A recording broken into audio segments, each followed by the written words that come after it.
നമസ്കാരം. ഭാരത് ലൈവിലേക്ക് സ്വാഗതം.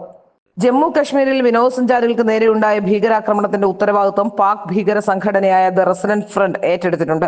ലഷ്കർ എ തൊയ്ബ അനുകൂല സംഘടനയാണിത്. ലഷ്കറിനെതിരെ ആഗോള അടിസ്ഥാനത്തിൽ നടപടിയുണ്ടായപ്പോൾ തട്ടിക്കൂട്ടിയ സമാന്തര സംഘടനയാണ് TRF എന്നും ആരോപണമുണ്ട്. 2023 ജനുവരിയിൽ ഇന്ത്യൻ ആഭ്യന്തര മന്ത്രാലയം TRFിനെ ഭീകര സംഘടനയെ പ്രഖ്യാപിച്ചിരുന്നു. ഈ സംഘടനയ്ക്ക് പിന്നിലും പാക് ചാര സംഘടനയായ ISI ആണെന്ന ആരോപണമുണ്ട്. 2019 ഓഗസ്റ്റിൽ ആർട്ടിക്കിൾ 370 റദ്ദാക്കുകയും ജമ്മു കശ്മീരിന്റെ പ്രത്യേക പദവി എടുത്തുകളയുകയും ചെയ്തതിനു ശേഷമാണ് TRF രൂപീകൃതമായതെന്ന് സൗത്ത് ഏഷ്യ ടെററിസം പോർട്ടലിന്റെ റിപ്പോർട്ടിൽ പറയുന്നുണ്ട്.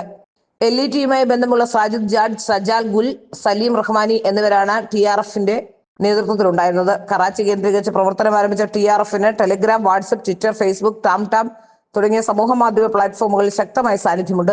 സമൂഹ മാധ്യമങ്ങളിലൂടെ ഇവർ തീവ്രവാദ ആശയങ്ങൾ പ്രചരിപ്പിക്കുകയും റിക്രൂട്ട്മെന്റ് ഉൾപ്പെടെയുള്ളവ നടത്തുകയും ചെയ്യുന്നുണ്ട്. കുപ്വാരയിൽ ഭീകരബന്ധമുള്ള ചിലരെ ജമ്മു കശ്മീർ പോലീസ് പിടികൂടിയപ്പോഴാണ് പുതിയ സംഘടനയുടെ ഉദയത്തെക്കുറിച്ചുള്ള ആദ്യ സൂചനകൾ ലഭിച്ചത്.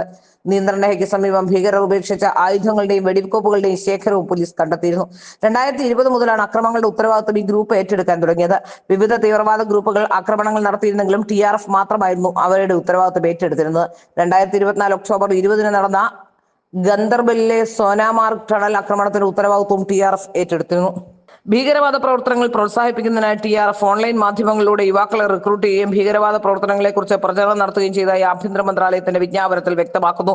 ഭീകരരുടെ നുഴഞ്ഞുകയറ്റം, പാകിസ്ഥാനിൽ ജമ്മു കാശ്മീരിലേക്ക് ആയുധങ്ങളും മരുന്നുകളും കടത്തുക എന്നിവയിലും TRFിന് ബന്ധമുണ്ടെന്ന് ആഭ്യന്തര മന്ത്രാലയം അന്ന് വ്യക്തമാക്കിയിരുന്നു.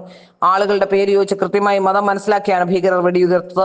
കൃത്യമായ ഹമാസ് മോഡൽ ജിഹാദ് ആക്രമണമാണ് നടന്നത്. ഇതിനെ ഇന്ത്യ എങ്ങനെ പ്രതിരോധിക്കണമെന്നാണ് ലോകം ഉറ്റുനോക്കുന്നത്. ഹമാസ് ഗസ നിവാസികളുടെ തീരാശാപമാണെന്ന് പറയുന്നത് പോലെ പാകിസ്ഥാനും ഭീകരരും കാശ്മീരികളുടെ തീരാശാപമായി മാറിക്കഴിഞ്ഞിരിക്കുന്നു. ഒരു രീതിയിലും ഒരു നാടിനെയും ഒരു ജനതയെയും രക്ഷപ്പെടാൻ ഞങ്ങൾ അനുവദിക്കില്ല എന്ന് അവർ പറയാതെ തന്നെ പറഞ്ഞുകൊണ്ടിരിക്കുകയാണ്. ഒരു വിധത്തിൽ പട്ടാള ബൂട്ടുകൾക്കിടയിൽ രക്ഷപ്പെട്ടു സ്വാതന്ത്ര്യത്തിന്റെയും സന്തോഷത്തിന്റെയും വെളിച്ചം വരുന്ന കശ്മീരിനെ വീണ്ടും ഇരുട്ടിലേക്ക് കൊണ്ടുപോവുക തന്നെയാണ് ഇവരുടെ നീക്കമെന്ന് വ്യക്തമാകുന്നു.